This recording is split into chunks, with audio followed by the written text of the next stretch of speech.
Assalamualaikum warahmatullahi wabarakatuh. Perkenalkan, nama saya Putri Cahaya dengan NIM 1054011100122 dari jurusan Pendidikan Guru Sekolah Dasar Fakultas Keguruan dan Ilmu Pendidikan.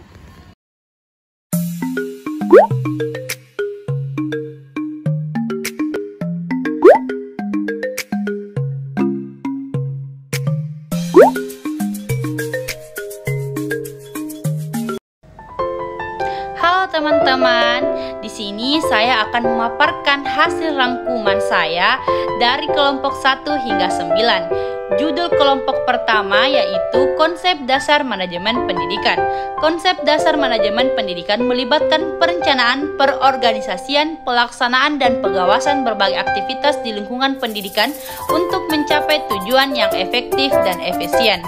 Tujuan pendidikan manajemen yaitu bertujuan untuk mengelola sumber daya seperti tenaga pendidik, fasilitas, dan dana secara optimal agar proses pembelajaran berjalan dengan baik. Hal ini mencakup pengelolaan kurikulum, administrasi, dan pengembangan kualitas pendidikan, serta menciptakan lingkungan yang mendukung untuk tercapainya tujuan pendidikan baik di tingkat sekolah, perguruan tinggi, maupun lembaga pendidikan lainnya. Manajemen pendidikan juga menekankan pentingnya kepemimpinan yang baik, pengambilan keputusan yang tepat, dan komunikasi yang efektif dalam proses manajerial tersebut. Fungsi-fungsi administrasi dan manajemen pendidikan ialah pendidikan meliputi perencanaan, perorganisasian, pelaksanaan, dan pengawasan. Yang pertama itu perencanaan, menentukan tujuan pendidikan yang ingin dicapai dan merencanakan langkah-langkah untuk mencapainya, termasuk alokasi dan sumber daya. Yang kedua itu perorganisasian, mengatur sumber daya manusia, fasilitas, dan struktur organisasi agar tugas dan tanggung jawab dapat dijalankan dengan efektif. Yang ketiga itu pelaksanaan, implementasi dari rencana yang telah disusun termasuk proses pembelajaran, pengajaran, dan kegiatan pendukung lainnya. Yang keempat itu pengawasan, memantau dan mengevaluasi pelaksanaan kegiatan untuk memastikan tujuan pendidikan tercapai serta melakukan perbaikan jika diperlukan. Secara keseluruhan, fungsi-fungsi ini saling terkait untuk memastikan sistem pendidikan berjalan dengan lancar dan efektif dalam mencapai tujuan yang telah ditetapkan. Selanjutnya kelompok kedua dengan judul Ruang Lingkup Administrasi dan Manajemen Pendidikan. Ruang lingkup administrasi dan manajemen pendidikan mencakup berbagai aspek yang berkaitan dalam pengelolaan sistem pendidikan secara menyeluruh. Ini termasuk yang pertama itu perencanaan pendidikan, menentukan tujuan, kebijakan, kurikulum, dan strategi untuk mencapai hasil pendidikan yang diinginkan.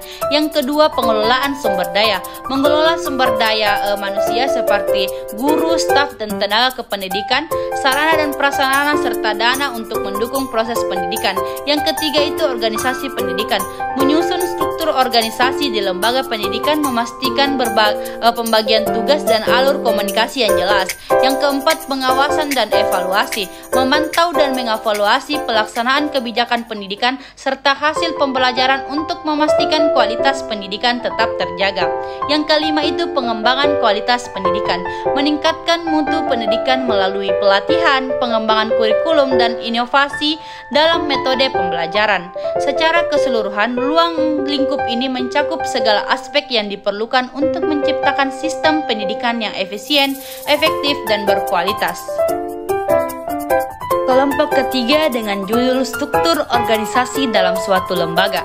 Struktur organisasi dalam suatu lembaga adalah cara penyusunan atau pengaturan hubungan antara berbagai bagian atau unit dalam lembaga tersebut yang mencakup pembagian tugas, tanggung jawab, dan serta alur komunikasi. Struktur ini umumnya terdiri dari beberapa tingkat hierarki, dimulai dari pemimpin tertinggi hingga staf pelaksana. Misalnya dalam lembaga pendidikan, struktur organisasi dapat mencakup posisi seperti kepala sekolah, wakil kepala sekolah, guru, staf administrasi, dan tenaga pendukung lainnya. Setiap posisi memiliki peran dan tanggung jawab yang jelas untuk memastikan kelancaran operasional lembaga dan pencapaian tujuan yang telah ditetapkan.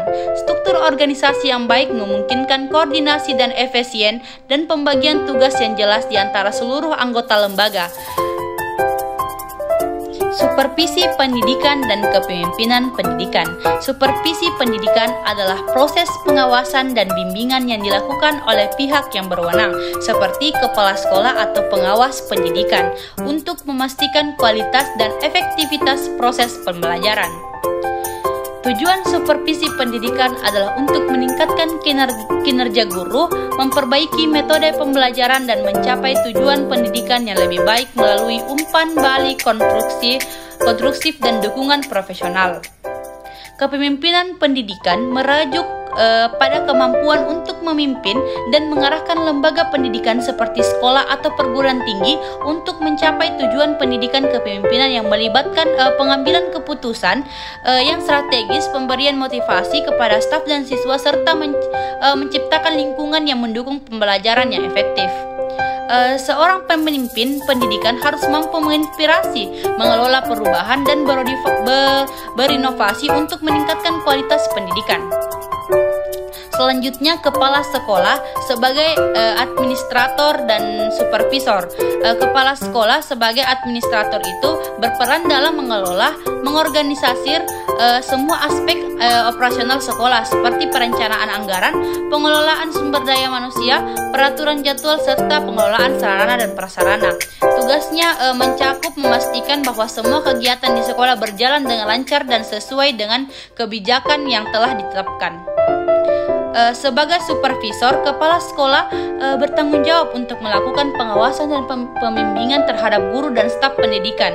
Ia memantau proses pembelajaran, memberikan umpan balik, serta mendukung pengembangan profesionalisme guru melalui pelatihan dan evaluasi kinerja. Dalam peran ini, kepala sekolah bertujuan untuk meningkatkan kualitas pengajaran dan pembelajaran demi tercapainya tujuan pendidikan yang optimal. Selanjutnya, peran guru dalam manajemen pendidikan dan manajemen konflik. Peran guru dalam manajemen pendidikan sangat penting karena guru tidak hanya berfungsi sebagai pengajar, tetapi juga sebagai fasilitator yang mengelola proses pembelajaran di kelas. Guru terlibat dalam perencanaan kurikulum, pelaksanaan metode pengajaran yang efektif, serta evaluasi belajar siswa. Selain itu, guru juga berperan dalam menciptakan lingkungan belajar yang kondusif dan mendukung perkembangan karakter siswa.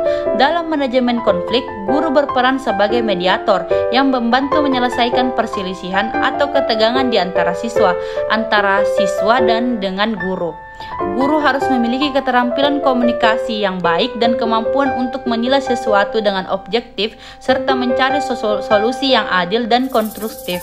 Tujuannya adalah untuk menciptakan suasana yang harmonis dan mendukung tercapainya tujuan pendidikan tanpa adanya hambatan yang bersumber dari konflik.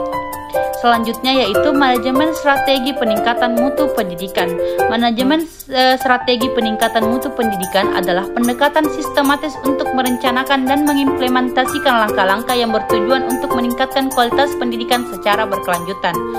Proses ini meningkatkan analisis kondisi pendidikan yang ada, penetapan tujuan yang jelas, serta pengembangan dan penerapan strategi untuk mencapai tujuan tersebut. Strategi ini mencakup peningkatan kualitas pembelajaran, pengembangan kurikulum, pelatihan, pengembangan profesional untuk guru, serta peningkatan fasilitas dan sarana pendidikan.